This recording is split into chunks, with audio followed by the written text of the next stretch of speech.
Hi everybody, welcome back to my channel on Feynman integration. A couple days ago this integral popped up in my feed from the channel Mathematics MI.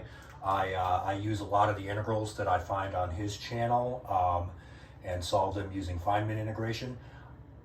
I only saw the thumbnail for this. I have not watched the video for his solution, although I assume he probably used Feynman integration to solve this. I will watch the video after this, and I have no notes for this. If you've watched this channel a bunch, and you saw this integral, you would know immediately that this can be solved using Feynman integration. This is x raised to a constant minus x raised to a different constant. And we've done, I believe, in one of my very earliest videos, we solved an integral in this form. But I saw it pop up in my feed, so I'm gonna go ahead and solve it. This is completely from scratch. I have not worked this out in advance at all, but I know it can be solved using Feynman integration, so let's go. All right, so first step, create a function of t equal to the integral from 0 to 1 of, let's see, we'll make this x to the t minus x to the e power over natural log x dx. And then we will observe that our function evaluated at the point pi to the pi will give us back our original integral, and our function evaluated at the point e to the e will give us 0.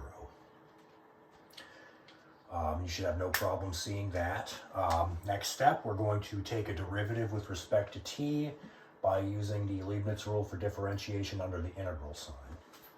So we will get f prime of t is equal to the integral from 0 to 1. And the derivative with respect to t of this integrand is just going to give us x to the t dx. And that, of course, will be equal to x to the t plus 1 over t plus 1 evaluated from 0 to 1. The 0 will cancel out, leaving us nothing but 1 over t plus 1. So our f prime of t is 1 over t plus 1. So now we need to go back to f of t. So to do that, we integrate both sides. Integrating f prime of t will just give us back f of t. Integrating 1 over t plus 1 will give us natural log t plus 1 plus c. Now we will use the fact that f evaluated at the point e to the e will give us 0. That's going to give us 0 is equal to natural log of our function evaluated at e to the e would give us natural log e to the e plus 1 plus c. In other words, our c will be equal to c will be equal to negative natural log e to the e plus 1. Yep, we evaluated that at the point e to the e to give us this. And we just move that to the other side to give us c is equal to negative natural log e to the e plus 1. So finally, our f of t, since our c is equal to negative natural log e to the e plus 1, this will give us minus natural log e to the e plus 1. So finally, we can plug in pi to the pi into our function of t to obtain the answer to our integral. So I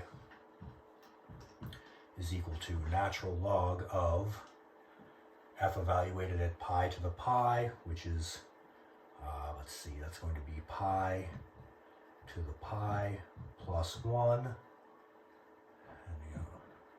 And then minus the natural log of e to the e plus 1, but we'll just put that inside the natural logarithm as e to the e plus 1. And that's it. Nice and simple. And that, I haven't checked it, but that, you know what? If I'm wrong, I'm going to leave this video up. But I am very, very confident that this is the correct answer. And I'm going to really quick just make sure that I haven't made any mistakes. All right, we started here. We made a function of t that replaced this part right here with a t. Then we know that f at pi to the pi is going to give us our I, because that would be integral 0 to 1 of x to the pi to the pi minus x to the e over natural log x. So that part's right. If we evaluated that e to the e, these two things would be the same. They would cancel out, giving us 0. So the whole thing would evaluate to 0. So that's correct. Taking f prime, this entire right-hand side of the integrand will go away because it's constant with respect to t, leaving us nothing but x to the t over natural log x. Taking the derivative of that with respect to t would just give us x to the t from 0 to 1 dx. That's equal to x to the t plus 1 over t plus 1. If you evaluate that at the point 1, you get 1 over t plus 1 minus 0. So it's just this. Anti-differentiating will give us f of t equals to the natural log of t plus 1.